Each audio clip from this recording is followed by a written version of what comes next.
All right, so we accidentally got on this conversation about Bernie or bust, and so until Solomon comes in, I want to introduce on the line Victor Tiffany.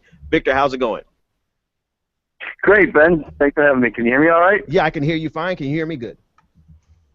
Yep.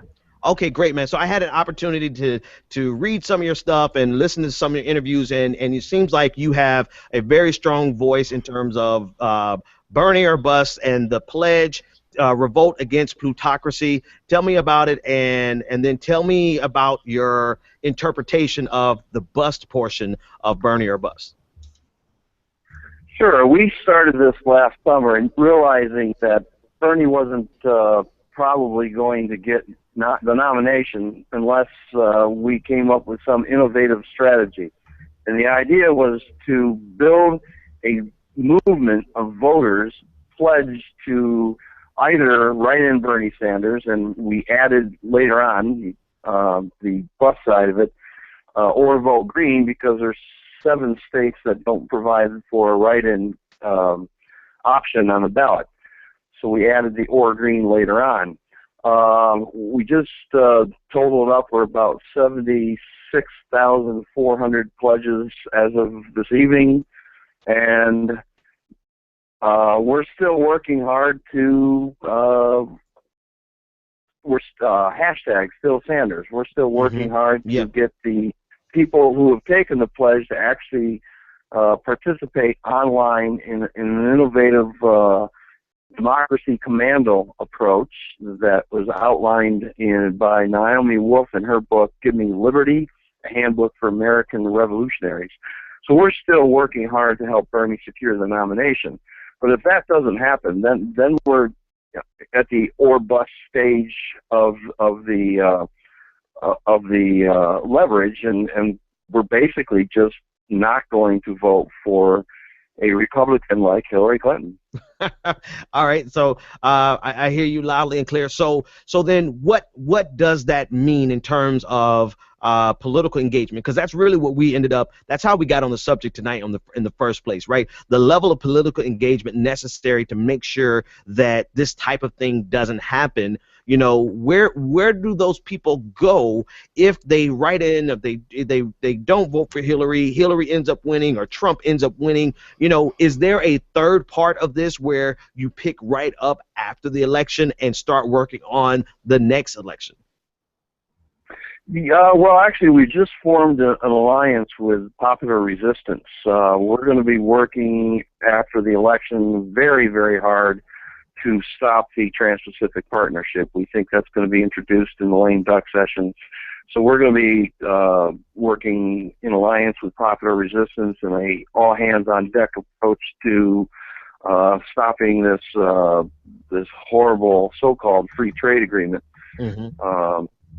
Both Popular Resistance has been hosting a weekly conference call on Wednesday evenings, and I've been participating in a conference call on Sunday evenings over the last year. These things, this Trans-Pacific Partnership is a Trojan horse for the imposition of corporate rules, corporate self-government. It'll be the end of American self-government as we know it if this thing actually comes to pass. So that's our immediate post-election project, is to make sure we do everything we can to stop that agreement. And then, of course, there's a lot of talk out there about a new third party. There's a couple Bernie supporters that are already building that sort of thing. I can't think what it's called off the top of my head. But one thing about the left is everyone has their own party, it seems like. Nobody's happy with a single progressive alternative to the political duopoly. So one possibility in 2020 would be somebody leading an American equivalent of a Syriza, a coalition of radical parties, so that, you know, all these various parties, disparate parties, can come together under one name and actually succeed with a political revolution. My colleague Nick is on the line. He wants to ask you a question. Go ahead, Nick. Okay. My question is 2 parts. Oh, I'm loud. Why create a new party when there's already one there that's on the ballot in many of the states? And why did you use the word bust?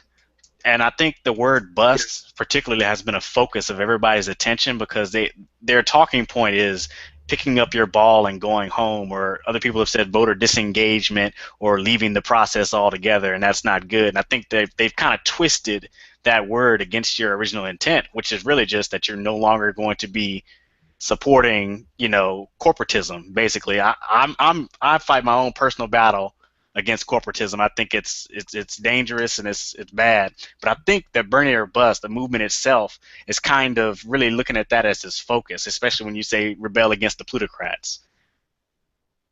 But back to my question: why use the word bust and why create a new party? I think we should just focus on the Greens or an existing party.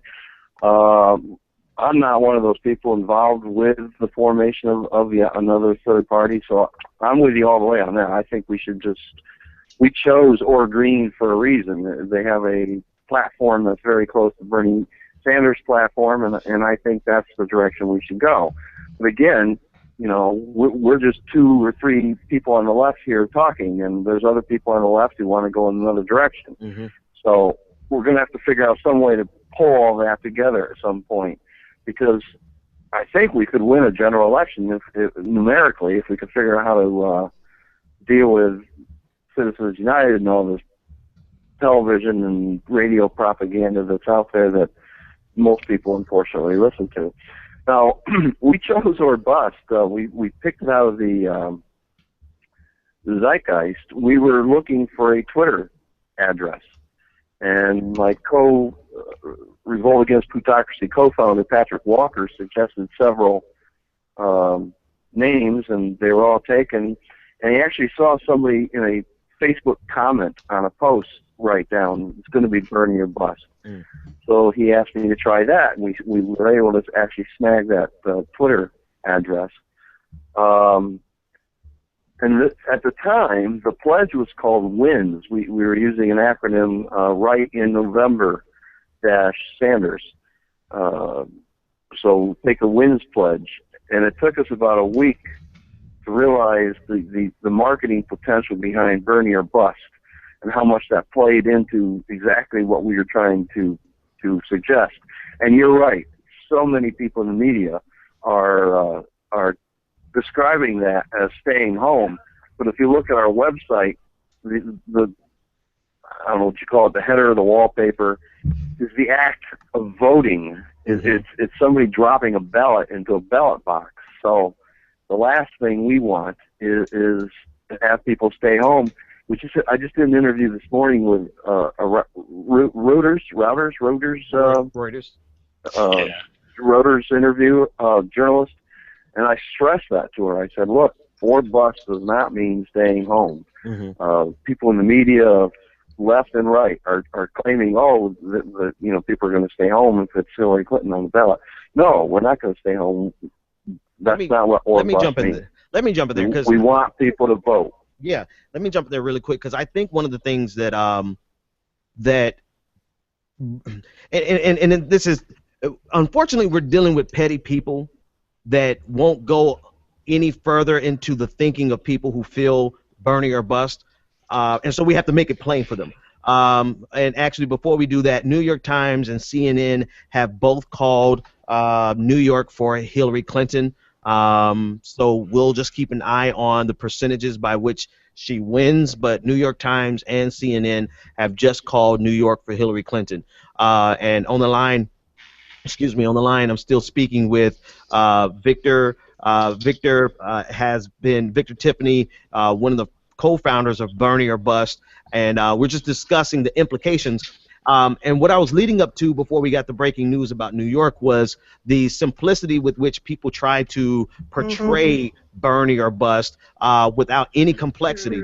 And they try to make it seem like anyone who's Bernie or bust are really just spoiled and they're going to pick up their blocks and go home if we don't get Bernie, when in actuality it's not even about Bernie and it's not about disengagement, because honestly, it sounds like complete disengagement from the system But then listening to you, it's not disengagement, it's further engagement. It's just people who may never have been Democrats, may never have voted. They may have voted in every election and just changed their mind. They may have always voted for the lesser two evils, and they've come to the point where they don't want to. There's all types of reasons where people get Bernie or bust, right?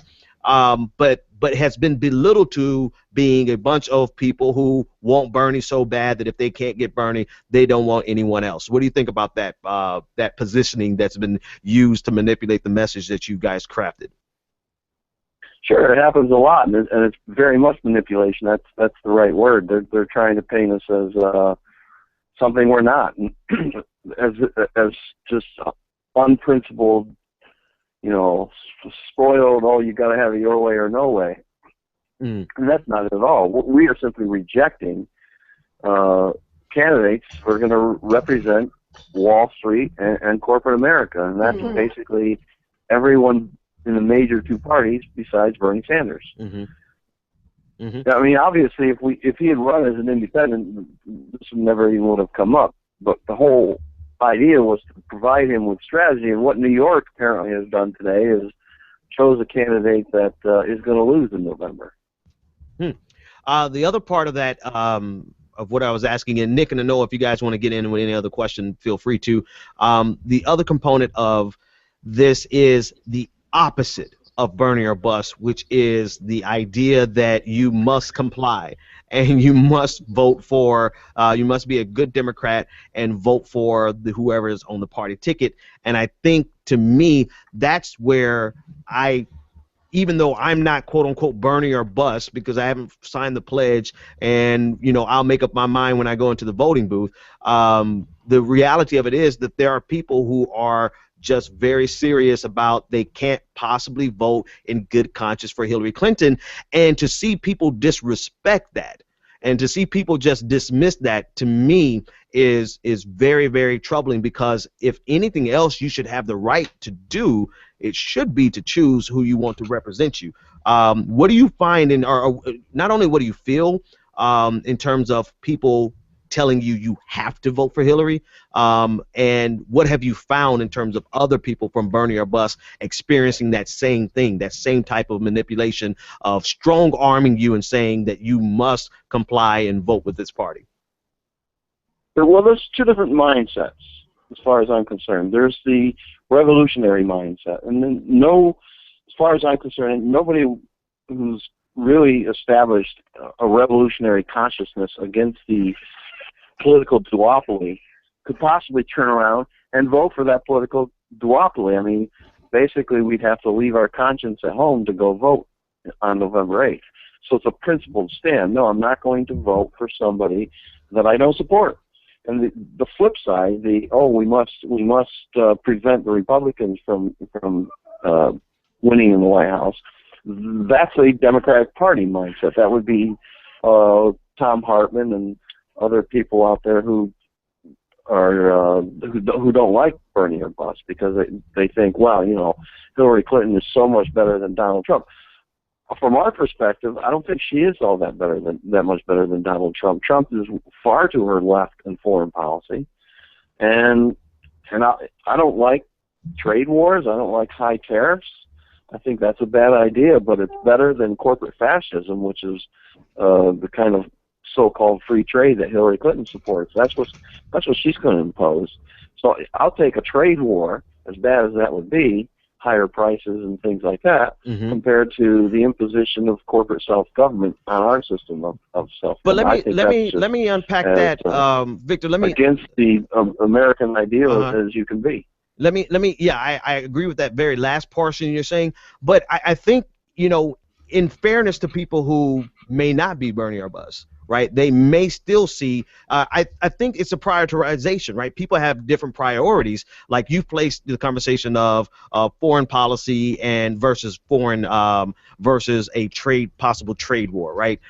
Somebody else's calculus may not be that. So I think in a sense, it's the absolutism from either side that I completely reject, right? I completely reject the notion that I have to vote for Hillary Clinton, because I'll just as soon tell them to go to hell as someone who tells me if you vote for Hillary Clinton, then you don't have a revolutionary mindset. I'll tell them to go to hell. It's everyone should be free to have their own calculus to make this decision. And I think it's that force that's coming from the Democratic Party that pushes me more to throw them the bird and say, y'all go, go F yourselves.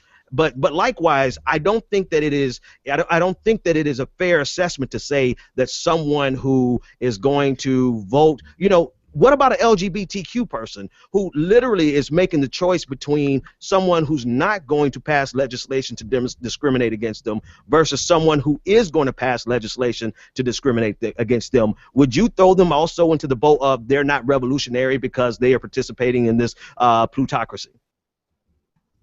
This is a tactic that's been used by both sides of the political duopoly. The right does it. You don't want Hillary Clinton or Bernie Sanders, the people who are going to create abortion factories, or they have their right wing way of using the social issues to keep people in line with their party. So I understand where someone might be coming from. And choosing to go down the road of corporate fascism in order to protect LGBT rights, I understand that, but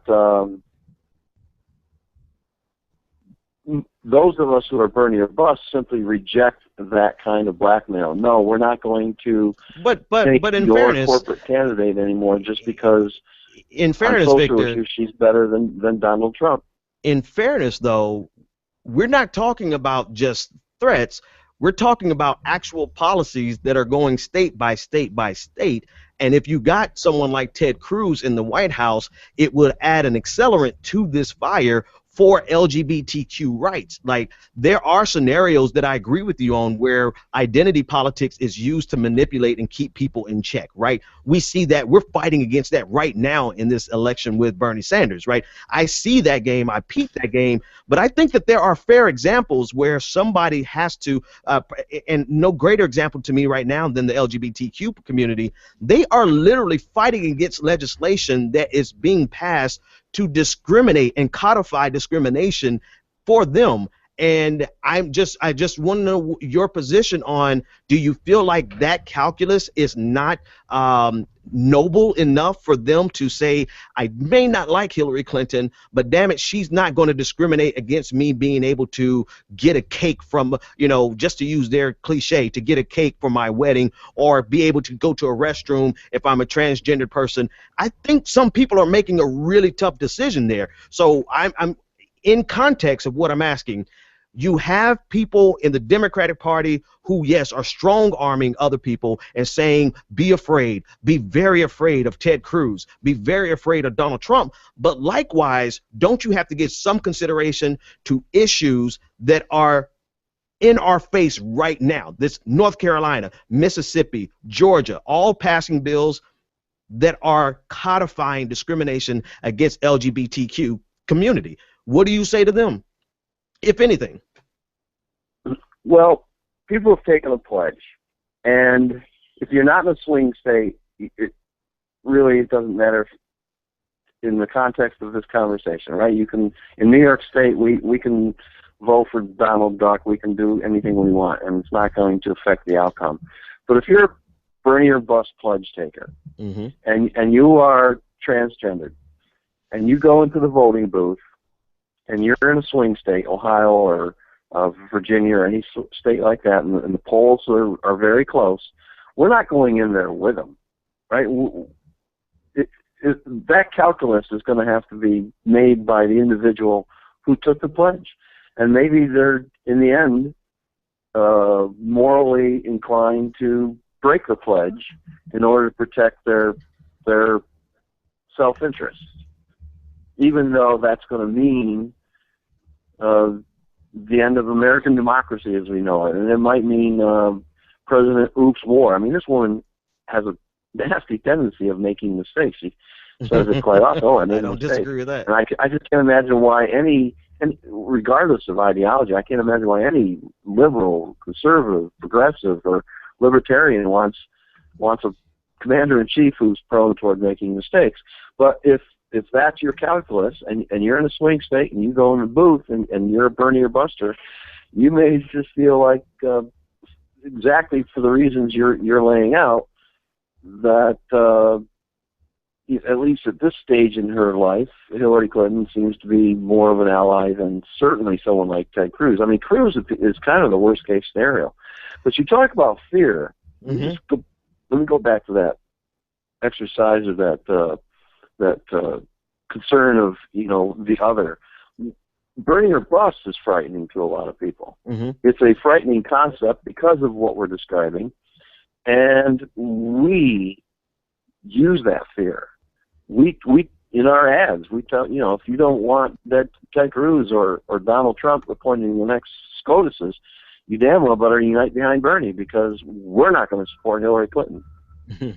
Yeah, and you know what? And this is why, for me, and I'm glad I heard you say that, because from that perspective, I don't think anyone should be strong-arming someone's God-ordained right, for lack of a better word. There's a more accurate way to describe your right to vote, right? I don't think anyone should be strong-arming it. I'm not going to strong-arm our audience. If someone is Bernie or bust, God bless you. If you're not Bernie or bust, more power to you. I honestly don't know where I am. I do know that when I get to the voting booth and Hillary Clinton's name is on there, I'm going to have a very difficult moral decision to make that I may not even tell you guys what my decision is, because it has to be based on my personal calculus, on my decision, and how I can live with myself the next day. So I'm not knocking the movement whatsoever. I like the fact that you have mobilized a lot of people to really challenge the system in a way that has never been challenged before. So kudos to you and your team for doing that. And I want to wish you guys all the best. Thank you for being impromptu. I literally hit you on Twitter like 25 minutes ago, and you jumped right on the line. So thanks so much for that willingness. Yeah, well, I appreciate you inviting me. Yeah, my pleasure. This was all impromptu. We had no intention of doing this call tonight. We were going to try to wait, but listen, tell everyone how they can find you and find your website, and if they want to take the pledge, tell them where to go to take the pledge. Sure, it's right there on our homepage. It says Pledge Now, and a little button you can push. It's BernieOrBust.org, BernieOrBust.com, BernieOrBust2016.org, BernieOrBust2016.com. All 4 URLs, by the way, have been donated to us by somebody who had purchased them ahead of us. And so I asked the person about it, and he said, no, I'll just point them at your website. So that's how you can go and take the pledge. You leave contact information, you'll get an email from me reminding you that the pledge has 2 parts. The second part is just go find two more people to take the pledge. There's 33% of Bernie supporters who will not vote for Hillary Clinton. So there's a lot of people out there. Mm-hmm. And if you're in a state that hasn't voted yet, you're also going to get emails from me with instructions on how to become a democracy commando. Victor, when your state comes up. Victor, Tiffany, thanks so much. And the website, it sounds like you're Bernie or bust everywhere. And then there's also the Citizens Against Plutocracy. You guys go check it out and make up your mind for yourself. Thanks so much, dude. And we'll be talking on Twitter, and maybe we'll have another conversation coming up. My pleasure. Right. Yep. Thank you. So thanks again. My pleasure. Bye-bye.